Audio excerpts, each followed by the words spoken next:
참여 예수님. 네, 오늘 우리가 이 요나 얘기를 한 2주 전에 들었나요? 기억나십니까? 아무도 기억하시는 분이 없어요. 네, 글쎄요, 제가 이제 뭐 강론을 했기 때문에 이 요나 불과 한 일주일 됐나요? 뭐 찾아봐야 되겠습니다. 뭐 얼마 전에 들었던 얘기인데 또 반복해서 나오고 있습니다. 그리고 글쎄요, 화답성을 유심히 보신 분들 계신지 모르겠어요. 화답성도 제가 여기서 며칠 전에 지난주에 주여 거기 또 이 화답성도 또 참여하는 다윗이 밧세바와 정을 통하고 이 나탄 예언자에게 그냥 질책을 받으면서 바로 참여하면서 이 부서지고 낮추인 마음을 낮추하니 보시는 하느님, 이 잘못한 죄인을 용서하소서 하면서 읊는 그러한 장면으로 이 시편이 나왔던 것으로 저는 기억이 듭니다. 성서는 보면 이렇게 자꾸 반복해서 나오고 매일 미사를 하면서 우리 매일 미사책에 있는 그거를 좀 유심히 꼼꼼히 보기만 해도 굉장히 많은 공부가 되고 또 신학적인 어떤 흐름을 또 이렇게 좀 파악할 수도 있습니다. 자, 오늘 구약 사실 우리가 들었던 잘 아는 예언자입니다. 요나 그러면 제일 먼저 생각나는 게 뭡니까? 고레, 그렇죠. 고레 뱃속. 강론을 시작하면서 그런 생각이 듭니다. 혹시 지금 여러분들 중에 고레 뱃속은 아니지만 고레 뱃속으로 상징되는 곳에 갇혀 있는 사람은 없는가? 예를 들어서 지금 막 분노, 짜증, 신경질 여기에 뱃속에 들어가 있어갖고 아주 갇혀 있는 거예요. 또는 여기 팔도 아프고 다리도 아프고 허리도 아프고 이 병환 중에 고통 중에 갇혀 있는 사람도 있고, 또 어떤 사람은 우울증에 그냥 저 고래 뱃속에 들어가서 컴컴한데 언제 나오나 그러고 있는 사람도 있을 수 있죠. 그래서 오늘 이 시간에는 혹시 그런 가족 중에도 그런 어떤 불행의 환경 속이나 아니면 건강상의 문제로 또는 금전적인 여러 가지 문제나 인간관계로 아주 그냥 어두운 곳에 갇혀 있다면 이 요나가 상징적인 게 있잖아요.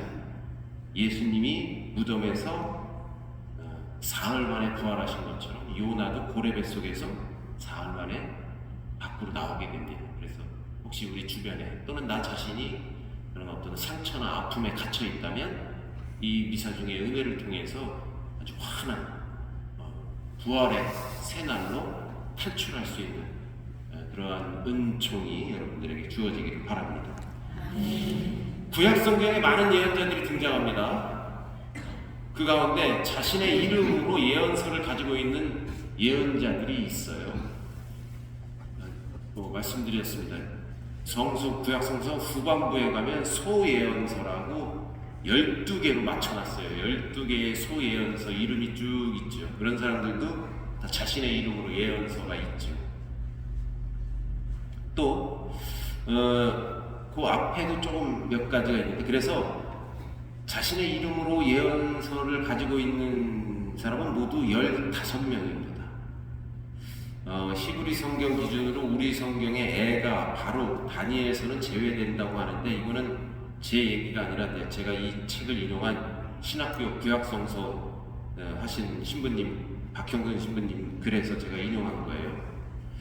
그런데 매우 흥미로운 사실이 있습니다. 이 많은 예언자들이 쭉 있는데, 그리고 자신의 이름을 걸고 그 책이 나와 있는데, 이스라엘 예언자들은 이스라엘 백성을 향하여 하느님의 말씀을 선포하였지만 대부분 사람들은 그들의 이야기를 귀담아 듣지 않습니다. 예언자를 오히려 박해하죠. 무시하고.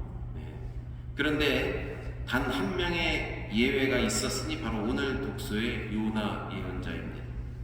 그것도 이스라엘 백성이 아닌 이방 민족의 니네베라는 곳에 가서 복음을 회개할 것을, 하느님의 말씀을 선포하는데 모든 사람이 다 죄를 얹고 자루 옷을 뒤집어 쓰고 다 반성하는 모드로 전환이 된 것이죠. 임금도, 심지어 기르는 그 가축, 짐승들도 다 자루 옷을 뒤집어 쓰고 온 짐승이 잘못이 있다고 그래요. 어쨌든 짐승서부터 임금님까지 다 아이고 우리가 잘못했습니다 하고 예언자의 말을 다 받아들입니다. 이방 민족, 이스라엘 백성도 아니고, 이스라엘 백성은 오히려 예언자가 나타나서 얘기를 하면 됐고 우리는 아니야, 딴 데 가서 예언이나 해라, 그리고 뭐 박해를 하고 그랬죠. 자, 이것이 하느님의 마음을 돌리고 이제 재앙을 피하게 됩니다. 니네베는 그래서 재앙으로부터 이제 벗어나게 되는 것이죠. 예수님은 당신을 이렇게 오늘 복음 말씀에 요나보다 더 큰 이가 여기에 있다 이렇게 얘기를 하십니다. 요나보다 더 큰 이가 있다. 여러분은 어떻게 생각하십니까? 예수님을 요나보다 더 큰 눈으로 생각을 하십니까? 당연히 예라고 대답을 하시겠죠? 네. 사실 보세요. 오늘 우리는 바로 여기서 이 시간에 어떠한 예언자보다, 요나보다 더 큰, 솔로몬보다 더 큰 이가 있다라는 것을 사실 체험하고 만나는 것입니다. 더 조금 구체적으로 말하면 여러분 30분 전부터 요나보다 더 큰 예언자를 여기서 대면하고 계셨던 것이죠. 성체를 모시면서 예수님을, 요나보다 솔로몬보다 더 훌륭한 분을, 더 위대한 분을 만나고 있습니다. 우리에게 이 미사는 은총이 가득한 시간, 위대한 예수님을 만나는 시간입니다. 그런 같은 맥락에서 성체 현시와 강복은 바로 예수님을 대면하는 그러한 시간인 것이죠. 다른 거 뭘로 더 큰 거, 어떤 깜짝 놀랄 만한 거, 그런 걸 은근히 기대할지도 모릅니다만 다 부질없는 짓이죠. 가장 큰 위대한 분들 여러분들을 만나고 있습니다. 그리고 사실 이 미사 안에서, 그리고 일상 안에서 또 그분은 우리와 늘 함께 하신다는 사실을 우리는 잊지 말아야 합니다. 일독서의 요나서의 말씀, 그리고 복음에서 예수님은 요나의 기적 외에 더 이상 다른 기적은 보여줄 것이 없다고 하십니다. 보세요. 마음이 다친 사람들에게 더 이상 기적을 보여주는 것이 소용없음을 말씀하고 계십니다. 다친 마음으로는 기적으로 보지 못합니다. 또 아름다움으로 볼 수 없죠. 선함을 선함으로 보지 못합니다. 오히려 마음을 꽉 닫고 있으면 누가 자선을 베풀거나 선행을 베풀면 쟤왜 저래? 저 또 뭘 하려고 이래? 뭐 이러면서 순수하게 받아들이지를 못하는 것이죠. 그만큼 내 마음이 닫혀있기 때문입니다. 닫혀있는 그 테두리 안에서만 모든 것을 보고 받아들이고 판단하는 것이죠. 내가 이렇게 닫혀있으면 이 안에서만 보게 된다는 말입니다.